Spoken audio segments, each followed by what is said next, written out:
Racha no STF. Você não vai acreditar no que aconteceu agora em Brasília. No exato momento do julgamento daquela que eles chamam de trama golpista, o ministro Luiz Fux peitou o sistema. É isso mesmo. Em pleno voto, Fux não apenas votou pela anulação total da ação contra o chamado núcleo da desinformação, como ainda meteu o dedo na ferida e mandou recados diretos para Gilmar Mendes. O resultado? A retaliação foi imediata. O sistema não perdoa quem ousa divergir. A pressão foi tão brutal que Fux está pulando fora. Ele acabou de pedir transferência imediata para sair da primeira turma, o epicentro da perseguição política no país. Depois de ser isolado como o único ministro a votar contra o rolo compressor e por ter batido de frente com Mendes, Fux foi fritado. A pergunta que o Brasil faz agora é: Fux pediu arrego por não aguentar a pressão ou ele foi expulso pelo sistema para limparem o caminho de vez? E o mais importante, ao fugir para a segunda turma, será que Fux está fazendo um movimento estratégico? Será que ele vai finalmente se juntar aos ministros indicados por Bolsonaro, Nunes Marques e André Mendonça para formar uma nova resistência? Brasília está pegando fogo. Em nosso país. Ao rebaixar sua competência originária para uma das duas turmas, estaríamos silenciando as vozes de ministros que poderiam exteriorizar nos autos e não fora dos autos sua forma de pensar sobre os fatos a serem julgados nesta ação penal. Aliás, a manifestação de ministros que não participaram do julgamento fora dos autos recebeu uma crítica contundente sobre a violação à lei orgânica da magistratura. Isso, em última análise, significa também nós tratarmos de forma menos valiosa essa competência do plenário em diminuir a importância dos cargos que se impõem proceder ao julgamento. Sendo o Supremo Tribunal Federal incompetente para o processo de julgamento da situação penal, deve ser declarada a nulidade de todos os atos decisórios praticados até o momento, inclusive o recebimento da denúncia conforme o artigo 567 do Código de Processo Penal. A mesma consequência decorre do reconhecimento da competência do plenário desta Corte. Acompanho o ministro relator na parte em que não acolheu uma nulidade, mas excluiu a possibilidade desse fato interferir no julgamento. Eu passo, então, senhor presidente, às premissas relativas ao mérito. Mérito causa. A propósito, no voto proferido na ação penal 2668, para fixar alguns conceitos gerais sobre democracia e garantismo penal, eu recorri a trecho das obras de dois professores estrangeiros, um professor mestre italiano e um outro professor polonês. Algum tempo depois, ambos foram instados a opinar sobre aquele julgamento, em particular sobre o meu voto. Não deixa de ser curioso, talvez até envaidecedor, que um voto minoritário desperte tamanho interesse. Mas o episódio me causou perplexidade, pela forma com que os próprios autores, de alguma maneira, no meu modo de ver, extraíram as suas obras.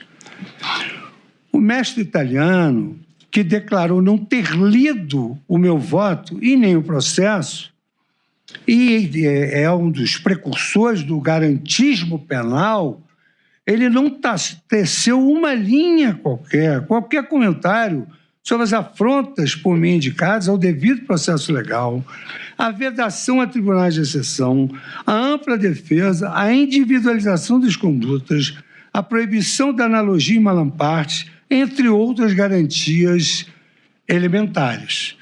Mas isso é até excusável na medida em que ele teve a lealdade de dizer que não leu o voto e não leu os 70 terabytes. Já o professor Tchevorsky, que se diz um teórico da democracia e, evidentemente, também não leu 70 terabytes, ele não se incomodou em nenhum momento com as restrições à liberdade de expressão e outros direitos fundamentais apontados por organismos internacionais, conforme citei no meu voto, cuja leitura declarou ter feito. A contradição de ambos, no meu modo de ver, é explicada por isso. Não conhece a realidade brasileira, não ler o processo que eles se arvoraram a comentar, e o que ainda, no meu modo, é mais constrangedor, porque nós, professores, temos cuidado, nós todos temos a mesma titulação, somos professores catedráticos, temos livros escritos, e é preciso comentar quando se lê, né? O voto e as suas observações, que com elas não concordo. Eu, com quase 5 décadas de magistério e sendo professor catedrático, porque essa denominação é antiga, considero lamentável que a seriedade acadêmica tenha sido deixada de lado por um rasgo de militância política. As ideias que eu formulei no julgamento da ação penal 2668 permanecem integralmente rígidas e são aplicáveis em toto ao caso destes autos. Aqui eu queria só passar a fazer uma pequena observação. Eu sempre disse que não se pode dizer que não houve nada, mas o que houve, eu pretendo demonstrar que tinha outra tipificação, que não essas tipificações do Código Penal. A começar pelos crimes do artigo 359-L e 359-M do Código Penal. Tipos esses que iniciam com o verbo tentar, de modo que a conduta violenta ou gravemente ameaçadora deve configurar ato executório dirigido à consecução do resultado criminoso, a saber, a abolição do Estado de Direito ou a deposição de governo legitimamente constituído.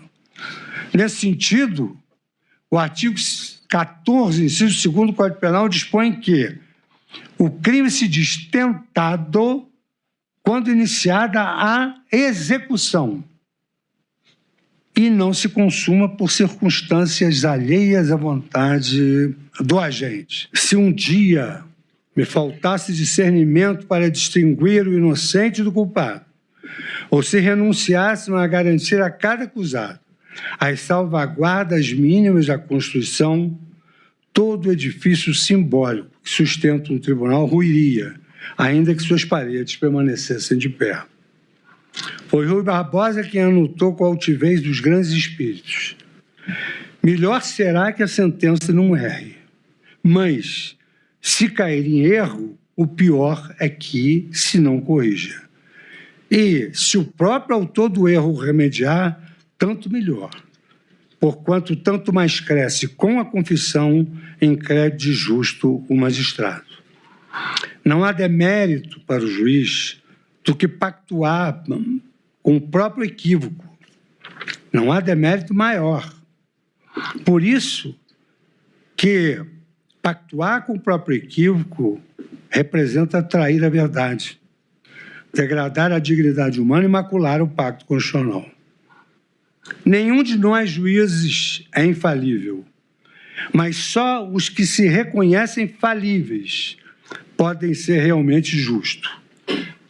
A humildade judicial é virtude que, mesmo quando tardia, salva o direito da petrificação e impede que a justiça se torne cúmplice da injustiça. O magistrado não deve buscar coerência no erro, nem se submeter a rótulos que aprisionem a sua consciência, seja o de punitivista, seja o de garantista.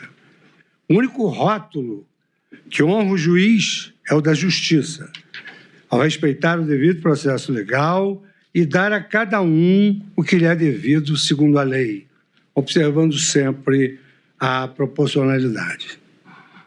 Já ensinava Calamandrei: há mais coragem em ser justo parecendo ser injusto do que ser injusto para salvaguardar as aparências da justiça. Essa é a coragem que eu invoco.